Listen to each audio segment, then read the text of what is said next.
15h00. Alors, je propose, Clémence, peut-être que nous y allions. C'est parti. Et en plus, il est 14 heures, donc parfait. Donc bonjour à toutes et tous. Bienvenue à ce troisième webinaire de la série ZAN que nous avons commencé en septembre et qui va se poursuivre jusqu'au décembre. Donc aujourd'hui, il s'agit du troisième sur le ZAN et l'observation. Avant de laisser la parole aux intervenants et de rentrer plus en détail sur l'objet de ce webinaire par une petite introduction de Philippe Schmitt de la DCF, tout d'abord quelques petites modalités pratiques. Ce webinaire est enregistré, donc vous pourrez le retrouver sur différents supports, à savoir les e-communautés thématiques du CNFPT, mais aussi sur la chaîne YouTube de la DCF. Et si vous avez un petit problème technique en cours de webinaire, sachez que Julien Leport, notre assistance technique, pour ce webinaire. C'est à vous, Bien, ben Philippe. merci à tous de votre présence donc pour ce webinaire consacré aux problématiques d'observation. En fait, on le sait, l'observation à la fois de la consommation foncière et de l'artificialisation, on va bien comprendre que ce n'est pas exactement la même chose, a été, si je puis dire, un des sujets grandement débattus dans le cadre de l'examen du projet de loi climat et résilience. Parce que on l'a compris, on y a déjà fait allusion plusieurs fois dans les webinaires précédents, les efforts à faire de sobriété foncière vont être relatifs à la consommation du foncier qui a été celle de la décennie précédente. Donc, nous avons obligatoirement un enjeu d'observation, de compréhension. Nous avons un enjeu aussi d'articulation des démarches locales d'observation et des démarches nationales. Et c'est pour ça qu'il sera bien question des deux aujourd'hui dans ce webinaire. Nous avons déjà des questions qui sont venues lors des précédents séminaires sur ces webinaires sur cette problématique d'observation. Évidemment, beaucoup de questionnements sur les problématiques de méthode de calcul, de sources, de de rythme aussi de déploiement de ces systèmes d'observation, avec une question importante parce que l'on avait rappelé dans les précédents webinaires qu'il y allait avoir un calendrier très court pour les révisions ou modifications, pour ne rentrer pas dans le détail, mais des documents régionaux, SRADET, ou des documents locaux, SCOT et PLU, et on se demande dans quelle mesure le calendrier de réalisation de l'observation nationale sera bien adéquat avec le calendrier qui est imposé aux documents d'urbanisme. Nous avions aussi reçu des questions des collectivités ultramarines qui se demandent si elles pourront bénéficier elles aussi des mêmes observations que celles déployées dans l'Hexagone. Et puis, je rappelle juste avant que nous ouvrions nos travaux que il y avait eu pas mal de questions autour du coût de financement de l'observation, au sujet du montage de l'observatoire, de sa gestion. Bref, on va essayer avec vous, si vous voulez bien, de comprendre là où on en est, au local comme au national, essayer de bien faire le point des initiatives en cours et d'essayer de donner le maximum de clés de compréhension aux territoires qui nous écoutent. Je rappelle que pour l'essentiel, il s'agit d'acteurs essentiellement techniques, mais d'acteurs des collectivités à la manœuvre, pour beaucoup d'entre eux, mais pas tous, à la manœuvre dans le pilotage de documents SCOT, PLU, SRADET, et ils ont besoin d'entendre, en fait, voilà, cet état des lieux sur la problématique de l'observation. Merci. Et donc, pour ce faire, aujourd'hui, nous avons deux interventions et trois intervenants. Donc, tout d'abord, il y aura Stella Gall, directrice de la Fédération des Scots, et une deuxième intervention qui se fera à deux voix, donc avec Pascal Laurie, qui est conseiller information géographique et spatiale à la DGALN, et Stéphane Lévesque au CEREMA, et plus spécifiquement sur la question du ZAN. Donc, avant de leur laisser la parole, on a une petite question à vous poser que vous trouverez à l'écran. C'est considérez-vous que votre territoire est bien doté d'outils d'observation foncière pour permettre le suivi de la consommation foncière. Donc, on vous invite à répondre par la réponse de votre choix. Pour cela, il vous suffit de cliquer sur la réponse qui vous convient. On vous laisse quelques instants pour y répondre et ensuite, nous passerons aux interventions. Et donc, la première sera celle de Stella Guest. Et nous aurons donc une intervention de Stella Guest qui va nous présenter à la fois des démarches un peu spécifiques qu'elle a engagées en tant que directrice de la Fédé des Scots, mais également un retour un peu général sur ce que peut être la notion d'observation locale foncière. Après elle, on aura un petit temps de questions-réponses dédié à la présentation qu'elle a faite. Puis la seconde intervention, un petit temps de questions-réponses, mais on espère avoir un petit quart d'heure tous ensemble pour qu'on puisse avoir un temps d'échange sur la problématique au sens large de cette observation. Et donc, les résultats du sondage s'affichent. Donc, à 55%, vous estimez que n'être pas suffisamment doté. Donc, nous espérons que le webinaire que nous allons vous proposer va vous apporter des réponses ou de l'outillage ou des éléments pour vous permettre de mieux vous doter. On a oublié de vous préciser que vos micros ne sont pas actifs. En revanche, vous pouvez utiliser le fil de conversation pour vous exprimer. On compilera les questions pour les poser aux intervenants. Donc, Stella, c'est à vous. Bon webinaire.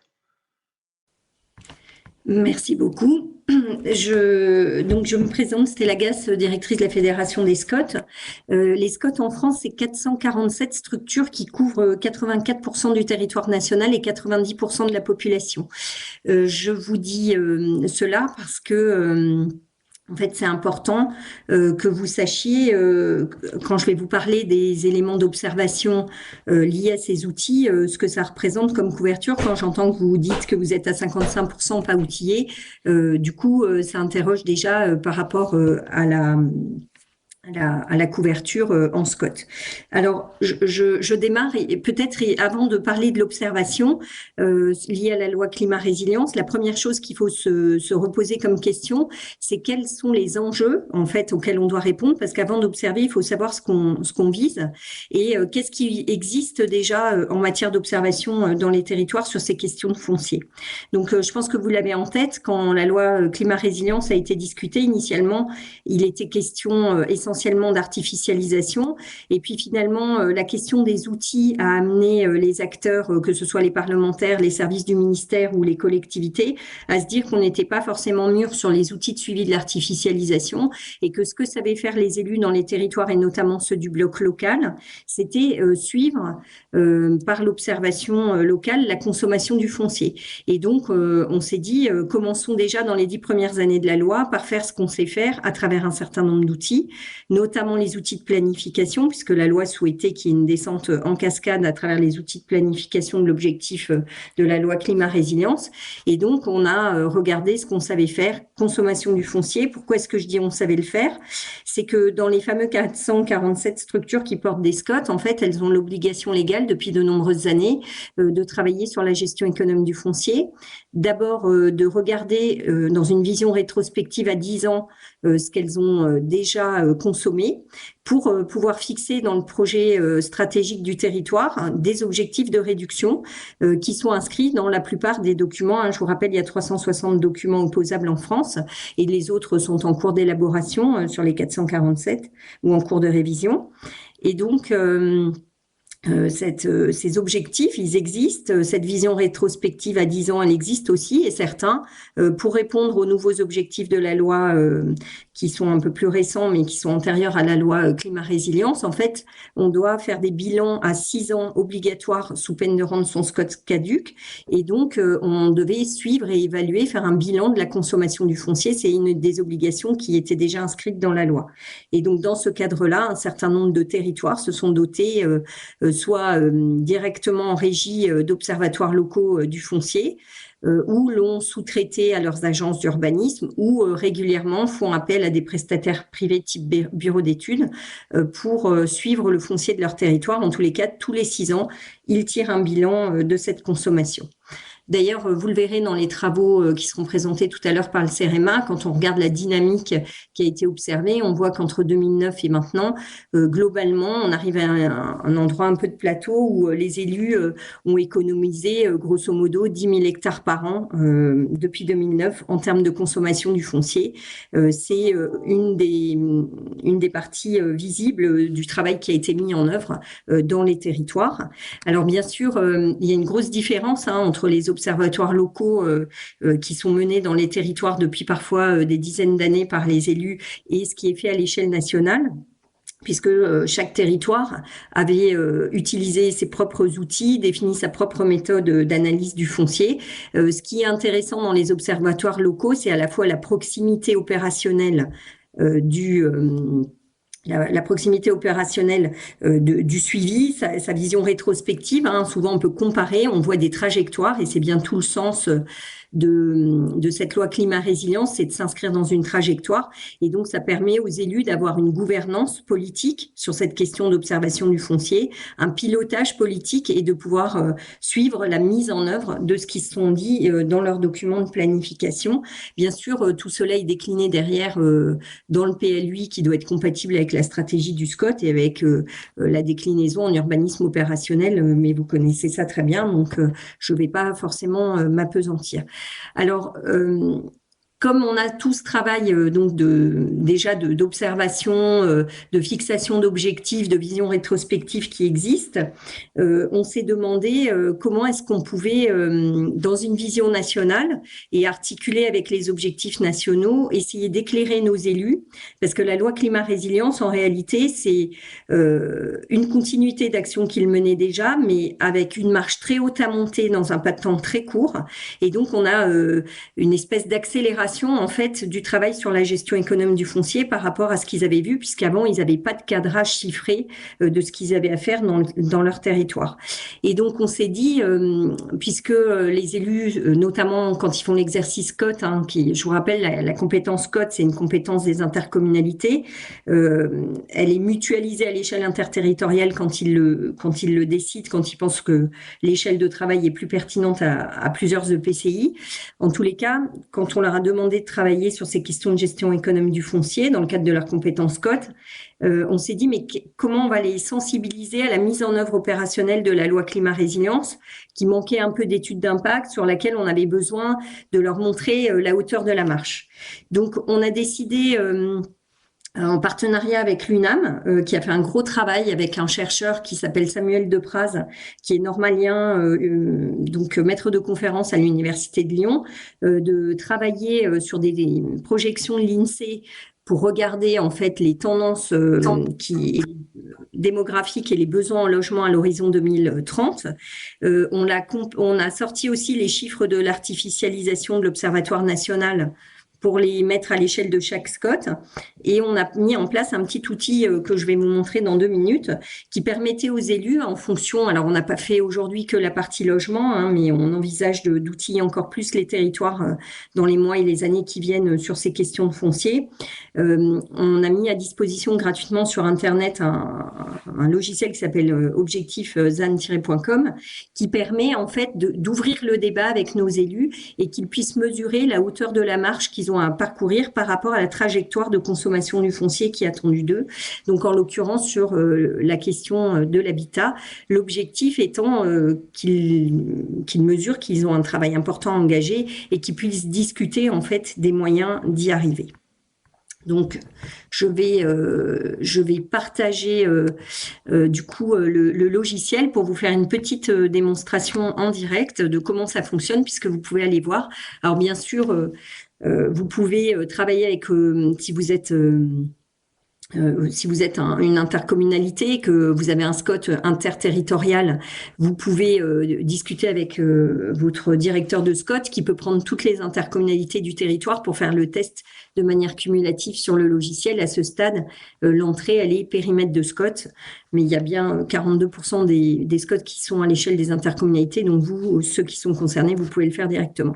Donc vous pouvez faire un test, vous choisissez votre territoire. Donc je vais en prendre un au hasard. Je n'ai pas préparé. Je prends. Donc là, j'ai choisi le SCOT Alpes d'Azur. Et donc, quand vous rentrez dans le logiciel, en fait, vous avez deux cas de figure, soit les données de l'INSEE qui ont été travaillées donc par ce fameux chercheur normalien de l'Université de Lyon, qui a donc pris les projections INSEE. Il a pris des projections INSEE plutôt limitées, hein, c'est-à-dire il n'a pas pris le scénario le plus dynamique au niveau démographique pour qu'on nous taxe pas d'avoir surévalué les besoins en logement. Et il a fait une analyse en ventilant toutes les demandes liées au desserrement des ménages, à la croissance démographique du territoire concerné, la part de logements vacants, l'évolution du parc de résidences secondaires, les désaffectations.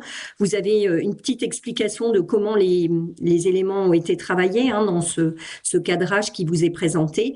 Et puis, vous avez donc la variation 2017-2030 avec une identification des besoins en logement annuels pour votre territoire et de la demande potentielle à 2030. C'est bien sûr une estimation, hein, ça n'a pas vocation à être à l'unité près tout à fait juste. Et bien entendu, c'est pas forcément le scénario démographique qui a été retenu par vos élus dans vos territoires, soit à l'échelle du SCOT, soit à l'échelle du PLU ou PLUI. Et donc, vous pouvez également aller rentrer vos données vous-même et soit prendre une partie des données INSEE qui sont sur la page précédente, soit carrément rentrer vos scénarios démographiques à vous et du coup calibrer vous-même par rapport à ce que les élus ont fixé dans vos stratégies territoriales, vos besoins en logement. Ensuite, une fois que vous avez fait ce travail, donc vous pouvez passer à l'étape suivante. Alors attendez, parce que là du coup, il faut que je revienne, parce que comme je n'ai rien rempli, il faut que je reste sur la page où il y a un cadrage général. Donc ensuite, vous arrivez sur une seconde page et il vous interroge sur vos objectifs de densification. C'est pareil, vous pouvez les adapter aux projets politiques de vos élus sur le territoire ou aux tendances actuellement en cours. Donc là, en l'occurrence, on a calibré, mais ça se bouge, hein, le taux de pourcentage de renouvellement urbain sur 45%. Ce chiffre, on l'a pas pris au hasard, hein, c'est le chiffre qui est sorti du rapport de France Stratégie. Quand on a fait les travaux sur le ZAN, il considérait que c'était en moyenne le taux de renouvellement urbain en France. Mais bien évidemment, si votre territoire est moins en densification que ça, ou bien sûr beaucoup plus en densification, vous pouvez le garder à ce niveau-là. En l'occurrence, pour vous faire le petit exercice, je vais rester sur 45.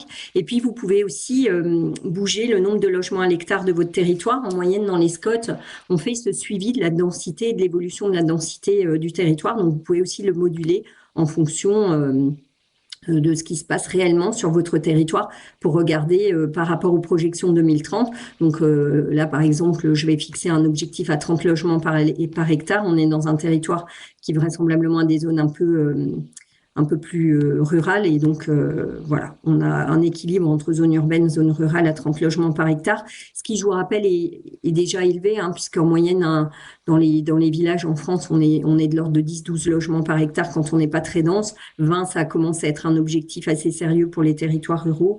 Et bien sûr, sur les zones urbaines, on peut monter jusqu'à 150 logements à l'hectare.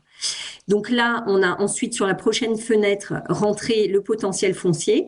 Alors quand on dit potentiel foncier, en fait, on a extrait les éléments du CEREMA, de l'Observatoire national de l'artificialisation, année par année, et ce qui nous a permis aussi de transmettre au territoire ce qu'il y avait pour eux dans l'Observatoire national de l'artificialisation. Je vous rappelle, ça concerne que le logement, hein, puisqu'il y a dans l'Observatoire national aussi l'économie et les éléments mixtes.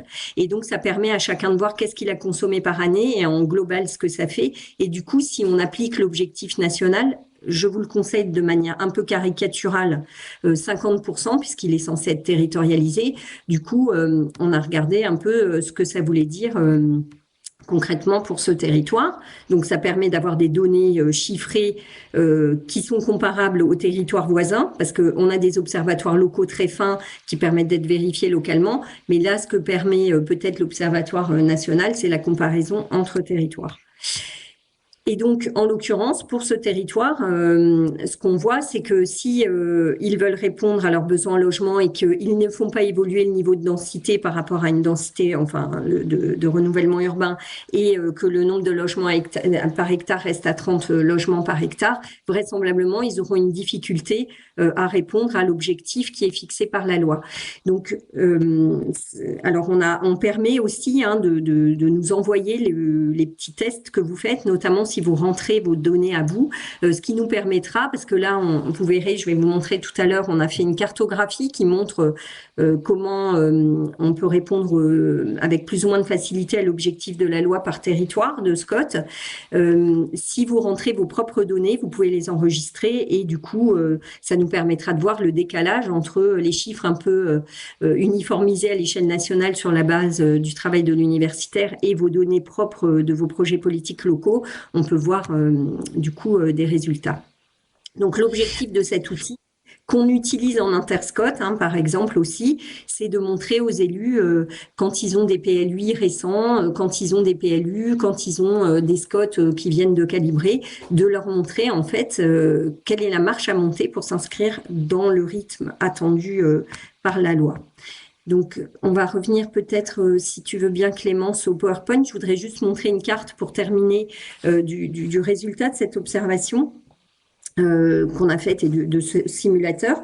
Donc, ce simulateur, donc on a pris après toutes les analyses, on a essayé de mettre une moyenne de 25 logements par hectare et on a essayé de regarder, donc sous cette contrainte de division par 2 du foncier, comment ça allait se passer dans les territoires, qui est dans l'épure de l'enveloppe et qui n'y serait pas.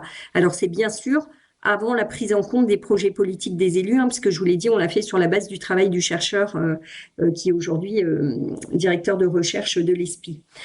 Donc, ce qu'on voit sur cette cartographie et qui doit interroger les élus concernés, c'est la problématique qu'il y a des territoires, ceux qui sont les plus dynamiques en France, puisque en fait, on va regarder aussi la question de la réponse aux besoins. Quand on fait une stratégie territoriale, l'objectif, c'est de répondre aux besoins en logement, au développement économique, à la transition écologique, aux besoins en équipement, en infrastructure. Et là, ce qu'on note juste sur la question du logement, puisqu'on a fait l'exercice à ce stade que sur ce sujet, dans les régions les plus dynamiques, ça va être plus compliqué de résoudre l'équation et que même quand on regarde, puisque c'est des moyennes régionales, moins 50, qu'on va avoir des problématiques en fait dans certaines régions, même en travaillant les questions de péréquation entre territoires à répondre à l'objectif. Ça veut dire aussi que en fait, ce qu'on a dit à nos élus quand on voit cette carte, c'est que c'est important de suivre et de piloter son foncier pour vérifier comment on s'inscrit en termes de trajectoire dans les objectifs, mais ça interroge aussi sur le renouvellement du modèle d'aménagement du territoire et la sortie de la logique du chiffre, parce que ce qu'on a dit, c'est que ce qui va nous permettre demain de répondre à cette loi climat résilience, c'est la qualité des aménagements, c'est la qualité du projet globalement, et c'est une autre manière de faire de l'aménagement du territoire. On ne pourra pas poursuivre les tendances des dernières années, et pour faire ça, il faut à la fois qu'on ait des outils d'aide à la décision pour nos élus qui soient très clairs, qu'ils soient à leurs mains pour qu'ils puissent piloter l'action publique en territoire, et à la fois qu'on arrive à les outiller pour qu'ils aient des solutions pour répondre à cet objectif très ambitieux de la loi climat résilience. Voilà, je vais m'arrêter là. Merci. Merci. Alors, on a quand même pas mal de questions, mais qui vont t'inviter, Stella, à répéter. C'est que là, on est bien sur la problématique d'habitat. Voilà, et non pas de développement économique, et on voit beaucoup de participants notent justement le besoin d'aller plus loin sur les zones d'activité commerciale, etc. Ça, c'est la première question. Et il y a un moment dans le simulateur la notion de taux de renouvellement urbain, là qui était dans la simulation mis à 45%. Je pense que ça mérite qu'on explicite brièvement ce dont il s'agit. En fait, le taux de renouvellement urbain, c'est ce qui est dans l'enveloppe urbaine. C'est-à-dire, quand on fait de la planif, on considère que ce qui est dans l'enveloppe urbaine, c'est du renouvellement urbain, soit c'est du comblement de dents creuses, de la densification en fond de jardin ou de la récupération de friches sur laquelle on va faire des logements. Ça, c'est le taux de renouvellement urbain. Alors, bien sûr, ça va poser une question en fonction de la façon dont va être rédigé le décret qui va sortir suite à la loi. Parce que aujourd'hui, moi, j'ai des territoires qui, en utilisant le simulateur, me disent que finalement, ils vont avoir besoin de monter un taux de renouvellement urbain de 80% avec 50 logements à l'hectare pour répondre aux enjeux à la fois de réponse aux besoins de logement et de gestion économe du foncier. Donc évidemment, ça dépend à la fois de ce qui a été fait déjà sur le territoire, des capacités Voilà. Et donc là aujourd'hui, dans ce simulateur, on parle, je voyais une question, est-ce qu'on parle d'ENAF ou de ZAN? Là, à ce stade, pour les 10 premières années de la loi, on parle d'ENAF, hein, de gestion économe du foncier, de division par deux des ENAF. Hein. Et donc ce simulateur, il permet pas du tout encore de. Là, on est sur le surfacique et on rentre pas encore dans la notion de ZAN. Mais vous savez que dans la loi, ils ont divisé deux choses. Hein. La planification va faire le surfacique et la gestion économe du foncier. La question de la fonctionnalité des sols, de l'artificialisation, de l'imperméabilisation, ce sera la question du projet.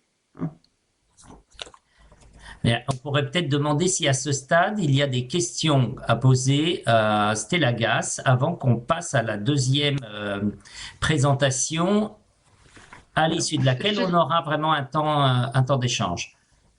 Philippe, je vous propose de passer tout de suite à la deuxième intervention que le temps. Donc, merci Stella pour cette présentation. Et donc maintenant, on va inviter Monsieur l'évêque et Monsieur Laurie à prendre la parole. Je vais arrêter le.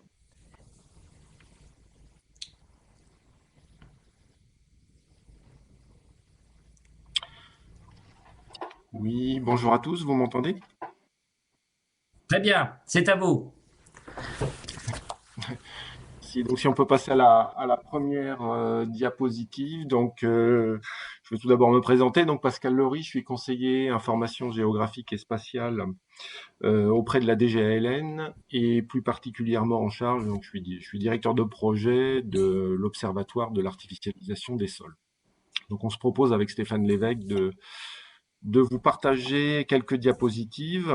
Alors, les diapositives ont disparu à mon écran, mais je vais tout d'abord faire un bref rappel.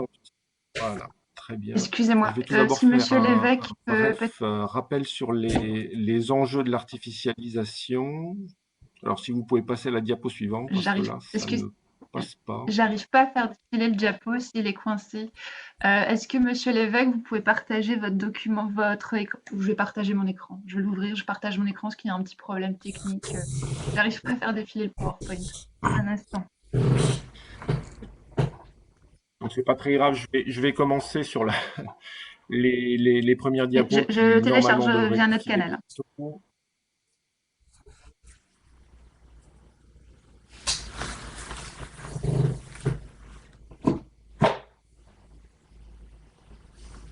Allez-y, commencez, j'arrive avec le support.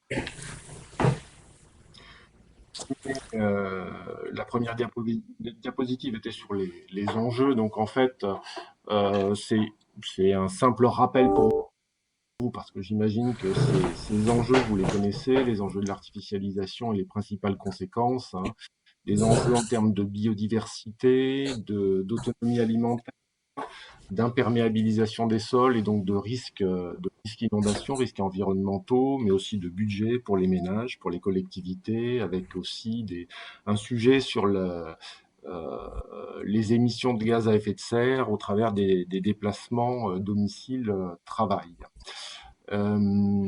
Sur la seconde diapositive, je ne sais pas qui les passe, mais on peut passer à la suivante.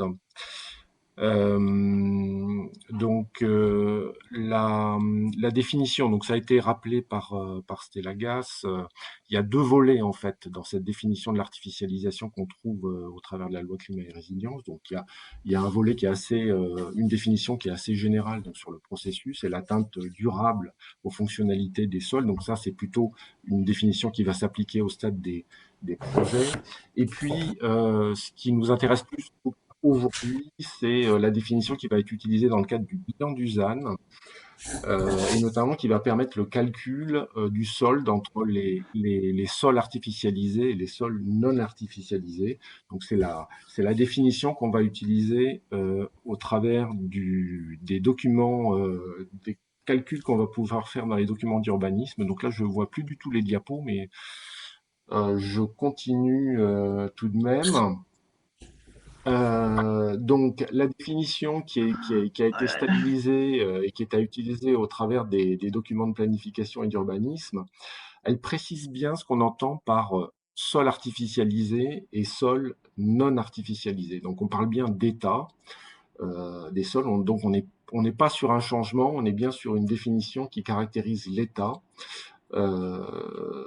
Donc, sont considérés comme artificialisés les sols qui sont soit imperméables en raison du bâti ou d'un revêtement, soit stabilisés et compactés, soit constitués de matériaux minéraux. Et ceux qui sont considérés comme non artificialisés sont les surfaces qui sont soit naturelles, soit nues, soit couvertes d'eau, soit végétalisées et constituent un habitat naturel ou utilisées à des usages de culture.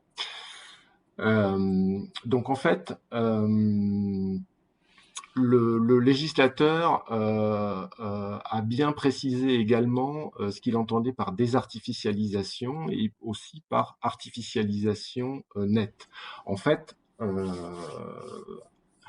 ce qui est objectivé avec ce ZAN, c'est un équilibre. Voilà, très bien, on revoit les diapos réapparaissent. Donc, on objective un équilibre. Il ne s'agira pas de... Le ZAN, ce n'est pas la fin de l'artificialisation, hein. C'est la recherche d'un équilibre entre les nouvelles surfaces artificialisées et les nouvelles surfaces désartificialisées. Donc, on voit bien ce jeu d'équilibre qu'il faut atteindre donc en 2050, cet équilibre entre les flux. Il y a un premier objectif à 2030, et donc Stella Gass l'a également rappelé, hein, c'est la réduction de la consommation d'espace par 2. Donc je vais revenir sur ce petit distinguo entre artificialisation et consommation. Donc si on peut passer à la diapo suivante.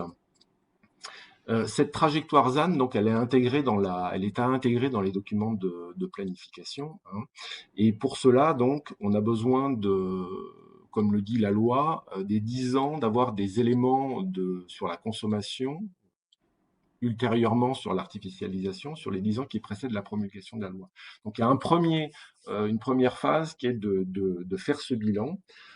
Et ensuite, en fonction de la population, des emplois attendus, mais aussi des friches existantes sur le territoire, des bâtiments vacants, donc ces éléments-là sont intégrés de façon à se fixer des objectifs de réduction d'artificialisation. Et troisième étape, donc il s'agit, grâce à ces éléments stabilisés, de pouvoir se projeter dans les documents de planification. Donc, en cohérence évidemment avec tous les zonages d'ouverture à l'urbanisation, les projets de désartificialisation et puis les ajustements qu'on peut faire avec la densification. Alors j'en viens à la diapo suivante. C'est dommage qu'on ne puisse pas les passer en mode diaporama, donc parce qu'il n'y a aucune dynamique là dans la présentation, mais bon, c'est pas grave. Le dispositif qui est mis à disposition donc par la DGALN, par l'État, pour répondre à ces enjeux et notamment aux dispositions de la loi climat, mis à disposition des utilisateurs. Donc c'est un portail qui existe depuis, qui a été lancé en 2019. Hein. Donc c'est artificialisation.biodiversité du tous vivants. Donc il y a 3 blocs. Donc le premier bloc qui est à disposition sur ce portail, ce sont des données socles. Donc des données, alors on l'a abordé tout à l'heure, Stella Gass l'a abordé avec Objectif ZAN. Il y a des données qui sont des données de flux de consommation, ce sont les fichiers fonciers, hein, qui sont retraités par le CEREMA. Et à terme, nous aurons aussi des données d'occupation du sol à grande échelle qui seront là plus utilisables. Les fichiers fonciers, c'est plus pour des mesures de consommation et l'occupation du sol à grande échelle, plus pour des mesures d'artificialisation. On a aussi sur ce portail un second bloc qui est un bloc plus éditorial avec des analyses sur les déterminants de la consommation d'espace qu'on produit chaque année, des rapports méthodologiques aussi sur la façon dont on produit ces données, hein, de façon à être complètement transparent. Et puis aussi des services, donc ça c'est le 3e bloc. Alors des services basiques, hein, de type service de téléchargement, mais assez rapidement, nous allons avoir des services de type tableau de bord, disponibles par territoire, donc par SCOT, par EPCI, par département, par région, qui permettront de faire des bilans quantitatifs qui afficheront des bilans quantitatifs de consommation d'espace. Et alors en 2022 est prévue une autre application qui sera aussi adossée à l'observatoire et là qui permettra de faire des portraits quantitatifs de territoire, mais plus fins, notamment en utilisant l'occupation du sol à grande échelle. Alors on peut passer à la diapo suivante. Donc, comme je le disais, le dispositif de mesure s'appuie sur deux sources de données, donc les fichiers fonciers qui sont des données déclaratives, qui sont issues ce que les citoyens déclarent à la Direction générale des finances publiques, qui sont retraitées par le CEREMA et qui permettent de mesurer la consommation des espaces NAF. Et second pilier, donc l'occupation du sol à grande échelle, qui est elle, issue des prises de vue aériennes qui sont faites par l'IGN régulièrement, en général tous les 3 ans sur les départements, et donc qui vont nous permettre de mesurer finement l'artificialisation des sols. Mais je vais revenir sur le sujet dans quelques diapos. Je passe la parole à mon collègue du CEREMA. Oui, bonjour. Vous m'entendez bien aussi? Tout va bien, m'entendez? tout Oui, va c'est bien, bon. on vous Très entend bien. très bien. Oui, donc je continue donc pour faire un zoom sur la partie chiffre de la consommation d'espace, fichier foncier, et plus largement ce qui est disponible actuellement. Alors, ce qui est disponible, c'est qu'on produit de façon annuelle les données de consommation d'espace, donc on est bien sur les ENAF, pour reprendre la question précédente. Et tous les ans, du coup, du 1er janvier de l'année N au 1er janvier de l'année N+1, on publie la consommation d'espace qui a eu lieu pendant cette année-là. Pascal l'a dit très vite, mais pour repréciser les choses, en gros, comme on part de données fiscales issues des différents impôts, en gros, ce qu'on mesure, c'est le basculement d'une parcelle qui serait d'un usage naturel, agricole, forestier, à un usage urbain au sens large, habitat, activité, etc. Donc du coup, c'est pas étonnant si par exemple si vous avez une occupation du sol sur un territoire d'avoir des chiffres différents. C'est peut-être important, c'est de regarder la dynamique globale. Et pour répondre aussi à une question peut-être en avance, puisque je l'ai vu diffusée dans le chat, si jamais vous voyez des choses qui vous ressemblent être des erreurs dans nos chiffres, n'hésitez pas à nous contacter via le formulaire de contact du site. Je vais vous montrer le site tout à l'heure.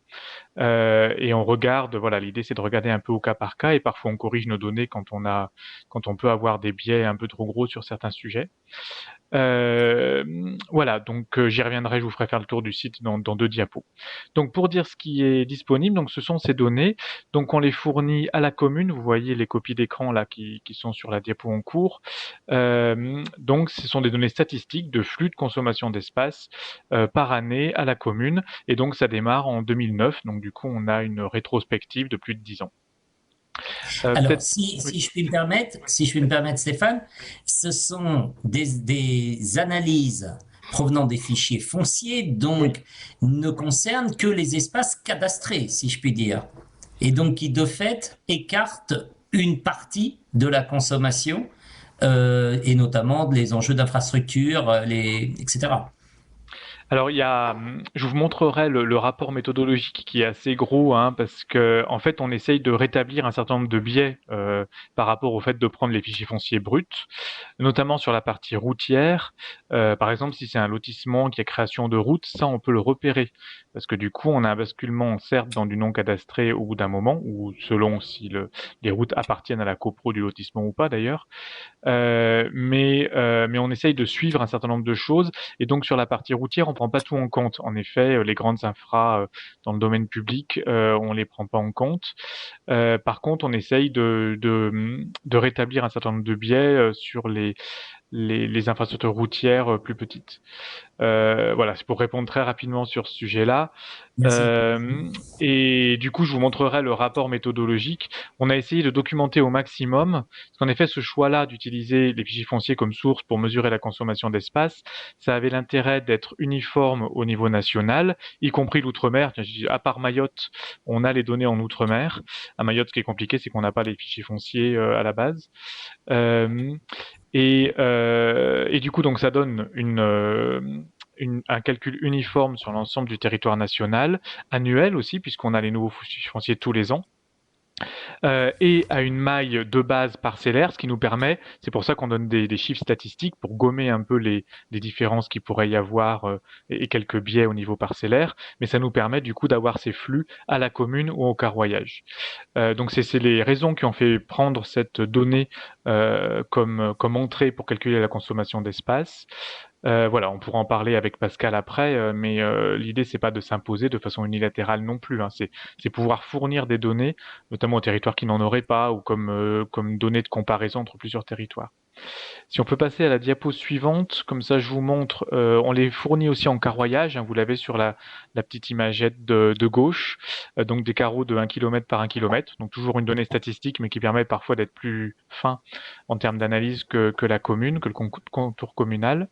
Et puis on donne aussi évidemment en graphe, donc vous voyez je vous ai mis le graphe des chiffres au niveau national. Voilà, je vais pas m'étendre beaucoup plus dessus. Je vous présente plus l'outil que la dynamique là pour le coup. Et par contre, on a aussi beaucoup d'analyses. Donc là, je vous ai parlé des données qui sont aussi en téléchargement. Je vous montrerai ça assez vite. Mais on a aussi beaucoup d'analyses, notamment un rapport annuel qui analyse les données. Donc, je vous ai extrait une carte là sur la droite. C'est une carte typiquement où je trouve plutôt intéressante. Donc c'est à l'échelle des EPCI et c'est la comparaison entre la consommation 2009-2012 et la consommation 2016-2019. En gros, cette carte, c'est un peu la carte qui dit est-ce qu'il y a eu une inflexion ou pas, et puis dans quel sens est l'inflexion. Donc voilà, c'est un exemple, c'est plus pour donner envie d'aller voir le rapport, hein. Mais voilà, on produit pas mal d'analyses aussi. Ce que je vais faire donc sur la diapo suivante, c'est qu'on va aller directement sur le site, si je peux avoir la main pour partager mon écran. Voilà, et du coup, je partage mon écran, vous me dites si ça marche toujours, je suis en train de le faire.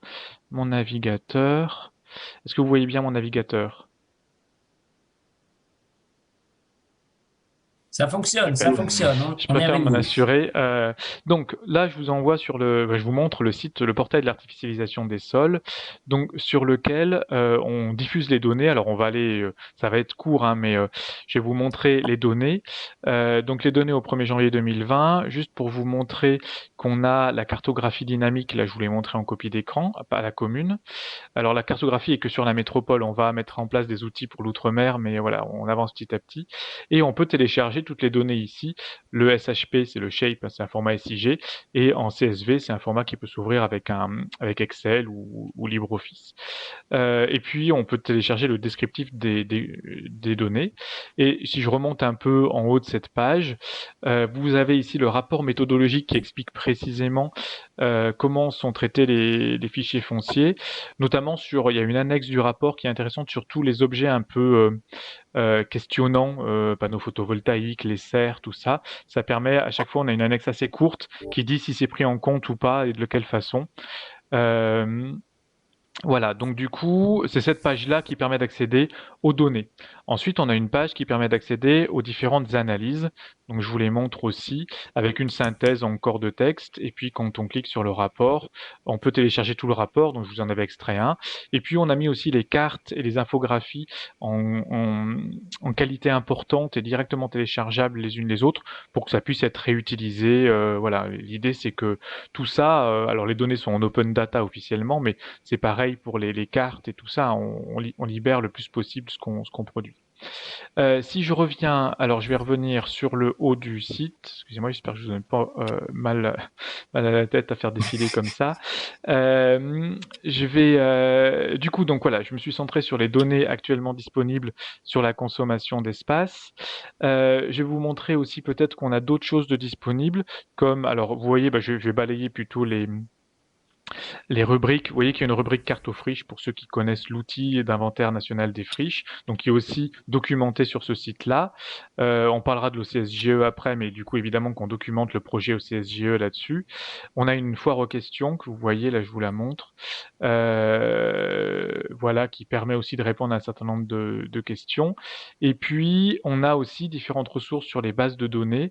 Donc vous avez évidemment des pages, des fiches explicatives des fichiers fonciers et de l'OCSGE, mais aussi d'autres exemples qui peuvent être locaux. Vous voyez, il y a tout de suite le MOS Île-de-France, donc par exemple. Donc l'idée, c'est de documenter aussi toutes les sources de données enfin toute une partie des sources de données qui permettent de mesurer l'artificialisation ou la consommation d'espace, pour aussi qu'on puisse comparer et qu'un utilisateur puisse savoir un peu qu'est-ce qu'il y a derrière ces données et ces analyses. Je montre en dernier lieu, après je pense que j'aurai fini, qu'on a mis aussi sur le site un guide pratique pour limiter l'artificialisation des sols qui a été produit par le ministère de la Transition écologique, où du coup on a des fiches. Alors si je vous emmène vite voir une fiche, par exemple sur les réserves naturelles.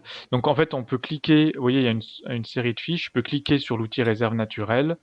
Je fais cette fiche-là, j'ai l'habitude parce que je l'aime bien. Et du coup, on voit qu'il y a une fiche qui parle de réserve naturelle, c'est la fiche protégée de la nature remarquable. Quand on va dessus, bon, on peut télécharger une fiche en PDF, du coup, qui explique un peu qu'est-ce que ça veut dire protéger la nature remarquable et quels outils on peut utiliser.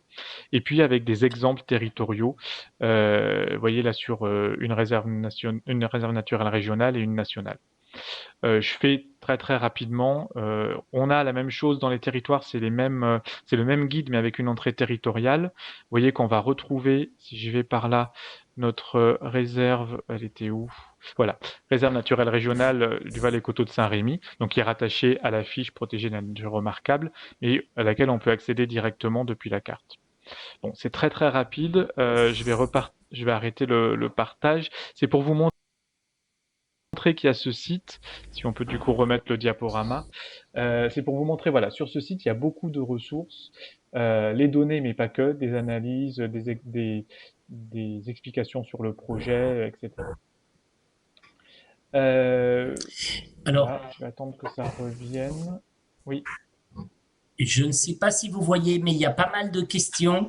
On peut tout de suite peut-être en prendre juste une ou deux. Ça va complètement dans la continuité de ce que vous disiez, Stéphane, hein. C'est D'abord, il y a une question qui est relative au carroyage, là, au kilomètre carré. Est-ce que c'est disponible en ligne et qu'est-ce qu'on a comme information que l'on peut localement utiliser à ce sujet? Deuxième question relative aux surfaces artificialisées, qu'on comprenne bien ce que vous avez intégré. Et la question porte plus précisément sur le très gros équipement consommateur d'espace du type, alors dans la question on parle de centrales nucléaires, est-ce que tout ça est intégré? Voilà.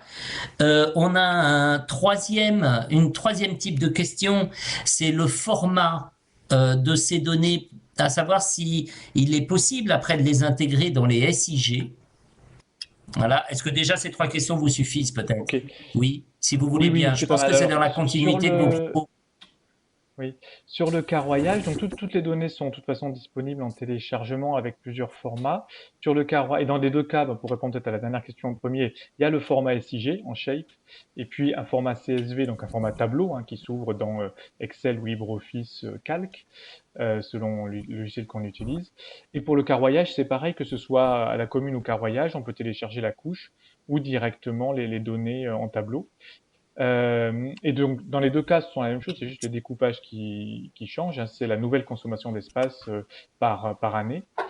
Et puis, du coup, je crois que j'ai répondu à la première et à la deuxième, mais pas celle du milieu. C'était Après, quoi, c'est Philippe? l'intégration non dans des gros équipements. Ah oui, c'est central, c'est ça. Je me rappelle. Du coup, Non.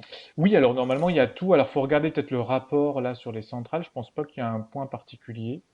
Donc ça doit être inclus. Là, le gros sujet, c'est en effet sur le gros biais, c'est sur les infrastructures routières, on l'a dit. Mais après, la plupart des projets sont bien intégrés. Voilà. Après, n'hésitez pas, voilà, si vous avez des questions précises, à faire un mail par le formulaire de contact, et mes collègues qui traitent les données peuvent Oui, aussi mais répondre, justement, mettre en relation avec les gens là-dessus. Oui. je vous laisse finir, mais simplement, justement, il y a une question, un souhait que vous précisiez exactement où est-ce que l'on peut faire part des biais que l'on observe. Vous avez indiqué qu'il y avait une possibilité sur le portail de faire Sur le portail, il y remonter a un des formulaire de remarques, contact. suggestions. Oui. Il y a un formulaire de contact qui est en bas de page, où on cliquez sur contact. Généralement, on le met dans plein d'articles. Sur toutes les pages, il y a un bouton assez gros pour dire contactez-nous. Donc vous allez sur le site, vous cliquez sur contact. Et nous, c'est nous qui recevons le mail à chaque fois. Et donc, on répond. Alors, parfois, on n'est pas super réactif. On essaie de toujours répondre. N'hésitez pas à renouveler la demande si jamais on répond pas assez vite. Voilà. Donc, normalement, on répond à peu près à tout. Très bien, donc on reprend le diaporama, la diapo 13, ouais, très bien. Donc je vais poursuivre sur le second pilier en termes de données hein, de l'observatoire, donc c'est l'occupation du sol à grande échelle, donc qui va être disponible progressivement sur le territoire. Donc c'est une base de données en 2 dimensions. Donc là vous avez la première dimension qui s'affiche à l'écran, donc c'est la couverture. La couverture, qu'est-ce que c'est? C'est qu'est-ce qu'on voit à la surface de cette parcelle, enfin de cette portion de territoire. Et donc là, ça peut être des zones bâties, des zones revêtues, matériaux minéraux, des sols nus, des surfaces d'eau, etc. Il y a 14 classes comme ça. Donc ça, c'est une première dimension. On peut passer à la diapo suivante. La seconde dimension, c'est l'usage. Donc, c'est la vue plus anthropique du territoire, c'est cette parcelle de sol, cette portion de sol, à quoi sert-elle d'un point de vue vraiment anthropique? Et donc là, ça peut être de l'agriculture, sylviculture, des activités d'extraction, production secondaire, usage résidentiel, services logistiques, etc. Donc on a tous ces usages qui sont répertoriés. Donc il y a en tout 19 classes. Alors, si on passe à la diapo suivante, on voit bien le distinguo entre et tout l'intérêt d'une base de données comme ça en 2 dimensions. Là, vous avez l'exemple d'un aéroport. Donc, vous voyez à droite l'usage. Donc, vous voyez bien la surface, l'ensemble de la surface grisée. Donc, c'est dédié à un usage transport aérien. Et vous voyez que sur la vue de gauche, vous avez toute la finesse des pistes d'accès, pistes principales, bâtiments, aérogares, etc. Donc on a toute la finesse de la couverture et toutes les pelouses qui entourent aussi les surfaces herbacées, on va dire, qui entourent aussi les pistes. Donc on voit bien tout le distinguo entre la couverture, qu'est-ce qu'on trouve sur le sol et à quoi ça sert sur l'image de droite. Si on passe à la diapo suivante, donc l'occupation du sol à grande échelle, c'est pas un produit nouveau. Il y en avait déjà sur quelques régions.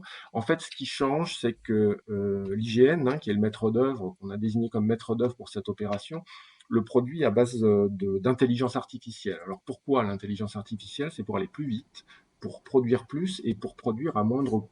Donc on a fait un prototype sur Arcachon, donc qui a démontré le SCOT d'Arcachon d'ailleurs. Hein, donc qui a démontré toute la faisabilité de ces procédés, de ces nouvelles technologies. Donc le prototypage s'est terminé en juillet et donc maintenant on va passer en phase d'industrialisation. Je vais revenir sur le calendrier plus tard. Si on passe à la diapo suivante, sur Arcachon, donc vous avez là une petite zone sur Arcachon. Vous avez à gauche la photographie aérienne, au centre la base de données au CSGE, donc la partie couverture, pas la partie usage. Et puis à droite, vous avez une simulation de ce que pourrait être l'artificialisation sur cette petite zone. Et donc cette artificialisation, ces sols artificialisés apparaissent en rose magenta, on va dire. Donc c'est une simulation au sens de ce qui est à ce stade inscrit dans la loi climat et résilience. Donc je reprends la même zone 3 ans plus tard, donc 2018. Vous avez un petit lotissement qui apparaît au centre, donc on le retrouve dans la base de données au CSGE, l'imagette du centre. Et puis à droite, alors on n'a pas la dynamique de la diapo, mais vous avez le différentiel entre l'artificialisé 2015 et l'artificialisé 2018, c'est-à-dire que vous avez le flux entre les 2 dates. Et donc directement et de façon très très simple avec l'occupation du sol à grande échelle, il suffit de quelques clics pour ça, vous faites apparaître ces surfaces, ces sols artificialisés entre les 2 dates. À la diapo suivante, donc le calendrier prévisionnel de cette OCSGE. Donc la DGALN a été lauréate du Fonds de transformation de l'action publique il y a maintenant 1 an, en fait. Et donc, on a lancé ce grand projet numérique de l'État. Donc, je vous disais le prototype sur Arcachon est terminé depuis cet été. En ce moment, on est en train de produire le département du Gers. Donc, il va être fini dans les mois qui viennent, tout début 2022. Et ensuite, on va passer à une phase d'industrialisation et on prévoit la couverture complète du territoire en 2 millésimes. Donc 2 dates de prise de vue aérienne pour 2024. Alors, il y avait un petit sujet sur consommation, artificialisation. Donc, j'ai mis quelques diapos, voilà, sur les diapos suivantes. Donc, avec 3 cas de figure hein, pour bien distinguer ce qui relève de la consommation des ENAF et ce qui relève de l'artificialisation. Alors, encore une fois, c'est une simulation parce que il y a des décrets qui sont en attente sur cette définition de l'artificialisation et qui devraient atterrir début 2022. Donc, à ce stade, je ne parle que de simulation. Donc là, vous avez le cas d'un hameau, donc une photographie aérienne à gauche, la consommation au centre, donc où on voit qu'on est sur des enveloppes, sur des parcelles foncières en fait, hein, qui entourent les bâtis, avec les infrastructures routières aussi. Et puis à droite, l'artificialisation, ce que pourrait être l'artificialisation. Donc on voit qu'on est sur quelque chose de beaucoup plus fin, hein, qui se limite aux bâtis, aux zones revêtues, aux parkings, mais on est plus fin que sur de la consommation. La même simulation sur un zonage, sur du pavillonnaire en fait, toujours dans la zone d'Arcachon. Donc on voit la consommation au centre. Donc on voit qu'on est toujours sur des grandes enveloppes hein, qui englobent les zones résidentielles pavillonnaires. Et puis on voit la simulation à droite où on voit qu'on est sur simulation de l'artificialisation des sols. Et là on voit qu'on est sur quelque chose de plus fin en fait. Dernier cas de figure, le cas d'une zone d'aménagement, toujours même principe, la photo à gauche, la consommation au centre et l'artificialisation sur la droite. Pour terminer, Est-ce à dire, pardon de vous interrompre Pascal, mais est-ce à dire que les volumes d'artificialisation seront toujours inférieurs aux volumes de consommation? alors, a priori, oui. Si on s'en tient à la lecture de la loi climat et résilience et ce qui est défini comme sol artificialisé et non artificialisé à l'heure actuelle, a priori, oui. On a quelque chose de plus fin, d'inférieur en termes de surface. Oui. Un sujet aussi, je pense, d'actualité par rapport à notre webinaire aujourd'hui, donc c'est l'articulation entre les données nationales et les données locales. En fait, l'ambition du portail national, c'est de produire un socle de données, un socle qui soit utilisable, qui permette de suivre les politiques publiques menées par l'État au niveau national, mais qui permettent aussi au niveau local de s'emboîter, de raffiner et d'enrichir ces données socles produites au niveau national. Donc là, je vous montre le cas de la Normandie, l'ex-Basse-Normandie plus précisément, qui justement a repris ces données socles, hein, qui avait fait produire de façon, alors pas par IA, mais de façon traditionnelle, donc l'OCSGE sur son territoire. Donc vous avez ces données socles à droite, et à gauche, vous avez une image du raffinement qui a été fait localement en Normandie, parce que en Normandie, ils ont besoin d'informations plus précises sur les vergers, hein, notamment les pommiers. Là, bon, je pense que c'est plus générique, mais ils avaient besoin d'informations sur les services religieux, services de défense, et puis aussi sur le résidentiel. Là, je pense que c'est aussi assez générique. Est-ce qu'on est dans du tissu lâche au niveau du référentiel, du résidentiel, du tissu diffus, etc. Donc on voit qu'on est dans un produit qui permet de raffinements locaux et qui permet de s'emboîter avec des dynamiques plus locales. Donc, je repasse la parole à Stéphane. Oui, je vais le faire en 2 mots. Alors, Cette diapo, c'était vraiment pour parler de co-construction, de fait que tout ce qu'on vous a présenté a fait l'objet de plusieurs espaces de co-construction, à la fois en région en 2019 avec différents groupes de travail. Je vais pas aller beaucoup plus loin là-dessus. Pascal a parlé de l'OCSJE et du prototypage en cours qu'on fait avec les acteurs des territoires. Voilà. Et j'ai profité, du coup, je pense qu'on peut, on peut passer sur la dernière diapo, enfin la fin du coup.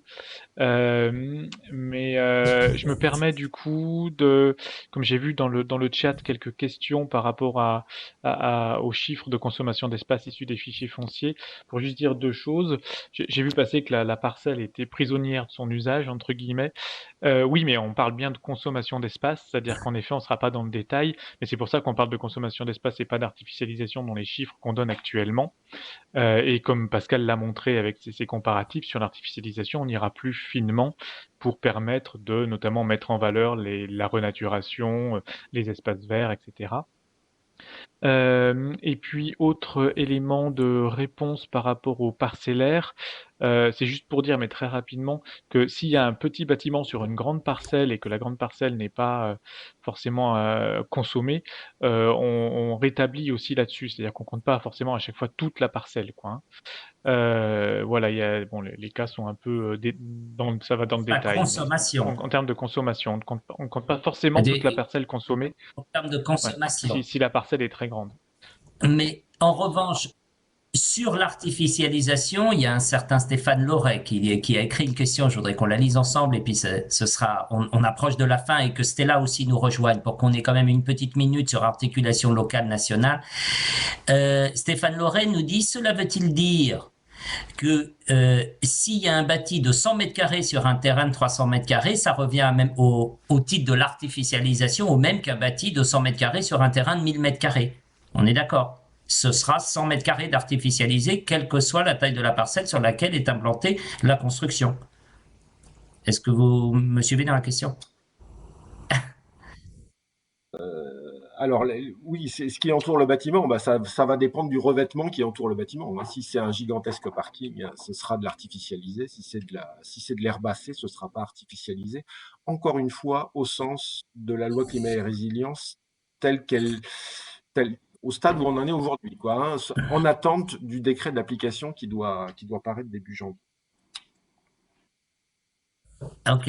Alors, moi, je vous remercie beaucoup. J'aurais voulu bon, il est 15 heures, allez, on va dire 15h02, mais on a quand même pas mal de questions autour de l'articulation locale nationale. Alors, un peu sous forme de conclusion, on va y aller. J'aimerais que Stella puisse reprendre la parole une petite minute et qu'elle nous rappelle aussi quels sont les types de données que l'on peut exploiter à ce jour dans les observatoires locaux. Alors, et qu'on voit bien sur articulation locale nationale. Alors, sur les observatoires locaux, ça va vraiment dépendre de ce que le territoire a choisi d'utiliser, mais généralement, ils utilisent de l'occupation du sol, qui parfois a été faite par les régions, parfois par les départements, ou qu'ils ont initié. Il y en a qui utilisent la photographie aérienne. Parfois, ils la financent eux-mêmes et ils font de l'analyse dans le cadre d'un SIG local.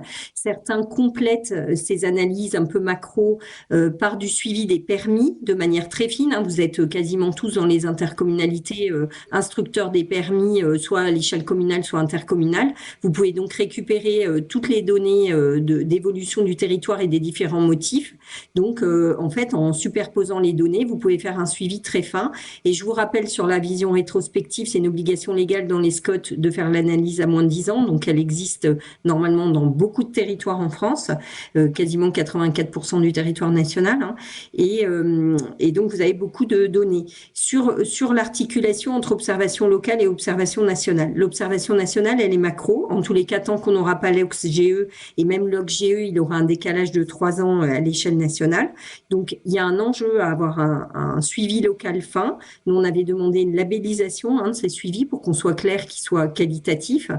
Et comment il s'articule, en fait, c'est qu'il n'y a aucune donnée qui est parfaite, en fait, aujourd'hui. Et même demain, avec l'OXGE, on n'aura pas de données parfaites. Ce qui est sûr, c'est que la donnée locale, elle peut faire l'objet d'une gouvernance politique de répartition d'objectifs et de suivi. Et ce qui est important, c'est que entre les objectifs des observatoires locaux et les nationaux, voire les régionaux demain, dans le cadre du SRADET, c'est qu'on vérifie que même si les températures entre les trois outils ne sont pas prises de la même façon, c'est que la trajectoire, elle est bien la même et elle permet bien de répondre aux objectifs de la loi. Et ce que nous a dit le rapporteur pour les 10 premières années, c'est qu'il a dit qu'aujourd'hui, il n'y a aucun outil qui permet vraiment d'avoir une vision rétrospective fine, très proche du terrain, à part les observatoires locaux. Et donc, il nous a dit pour les 10 prochaines années, prenez vos méthodes antérieures, fixez-vous un objectif de trajectoire ambitieuse comme le veut la loi climat résilience et mettez-le en œuvre autour de vos observatoires locaux. Oui, je crois que c'est dans cet esprit-là. La loi est bien dans une logique de trajectoire et aux questions qui sont posées,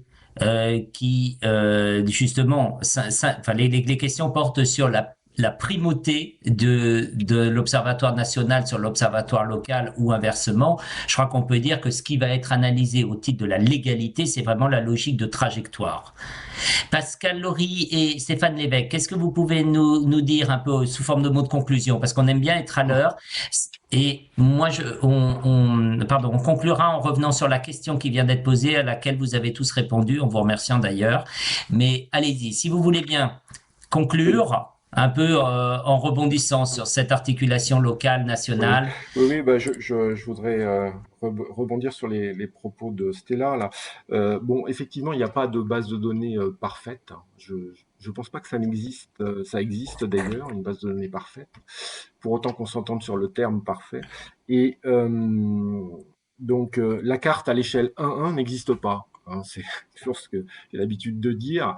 La carte à l'échelle 1-1, ce serait le jumeau numérique du territoire. Donc, il n'existe pas. Donc, les représentations du territoire, c'est conventionnel, c'est généralisé. Et ce qui nous intéresse dans le cadre du ZAN, c'est pas tant d'avoir un état, un stock ultra précis au centimètre près, c'est pas trop le sujet. Ce qui nous intéresse, c'est d'arriver en 2050 à un équilibre entre ce qui est artificialisé et désartificialisé. Donc, ce qui est intéressant, ce qui est important d'abord, c'est des flux. Donc, à partir du moment où on a fixé une convention de représentation du territoire, qu'on la regarde à une date T et une date T+1, ce qui est important, c'est le flux entre les deux. Et quelle que soit la convention de représentation qu'on ait prise, qu'elle soit au centimètre près ou au décimètre près ou au mètre près. Bon, en l'occurrence, l'OCSGE, c'est au mètre près, donc c'est pas trop mal. Et voilà, donc on aura un OCSGE qui saura parfaitement répondre aux enjeux de la loi climat et résilience. Et voilà, rendez-vous en 2031 parce que effectivement, Stella l'a rappelé, d'ici 2031, on est sur une prorogation des outils de mesure qui ont cours. Cela étant, l'OCSGE, au fur et à mesure de sa disponibilité, permettra aussi de mesurer la consommation des espaces. Et donc, ce sera pour les territoires qui n'ont pas de SIG, qui n'ont pas grand-chose, et il y en a beaucoup en France, contrairement à ce qu'on pense. Oui, mais voyez, ben vous faites justement le lien avec la question qui a été posée et on voit très bien qu'on a, un 40% de communautés, de collectivités ou en tous les cas de participants à notre webinaire qui globalement disent que tout ça va pouvoir être absorbé facilement, mais ça laisse quand même 60% pour lesquels il y a beaucoup d'interrogations, un peu de questionnement quant à leur capacité technique de rentrer pleinement dans le jeu de l'observation. Donc, sous couvert de ce que va dire Clémence Caron, et je pense que de toute façon, cette problématique d'observation, il va falloir y revenir bien souvent.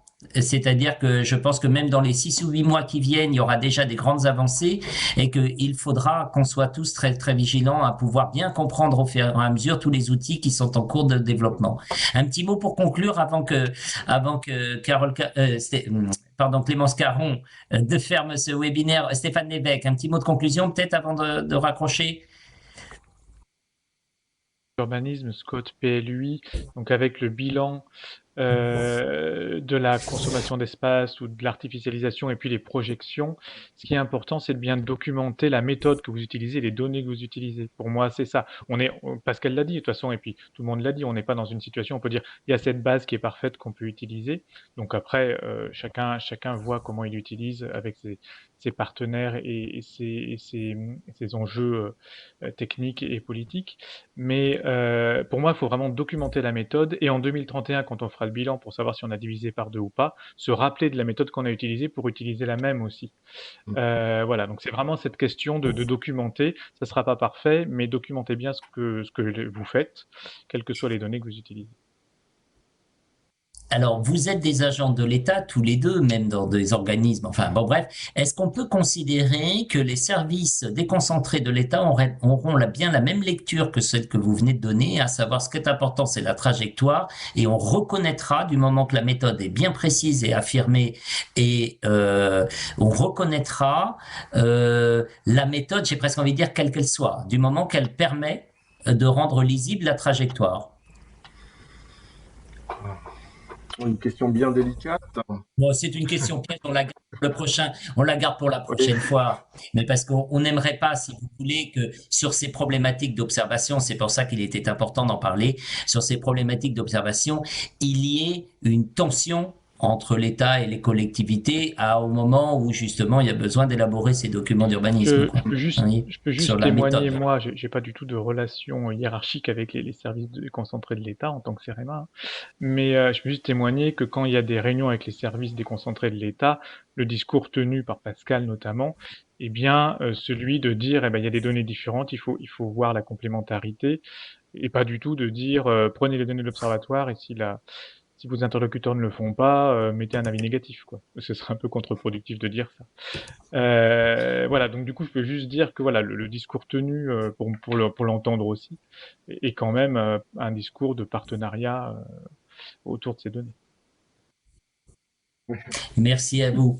Merci. En tous les cas, on a bien des témoignages qui nous montrent que tout ça va pas être facile pour les territoires, mais je crois, encore une fois, il y a 40% qui sont prêts à y aller et à vite absorber tout ça. Clémence, on peut conclure maintenant, sûrement, il est 15h10, nous avons... on respecte pas notre tradition de ponctualité, Oui, désolé. donc moi je te tiens à remercier d'abord les intervenants pour leur présentation et leur compréhension face aux petits problèmes techniques que nous avons eus pour le partage du PowerPoint. Merci aux participants aussi. Alors, vous avez posé de nombreuses questions très, très précises. Nous allons voir avec les intervenants comment nous pouvons y répondre au mieux.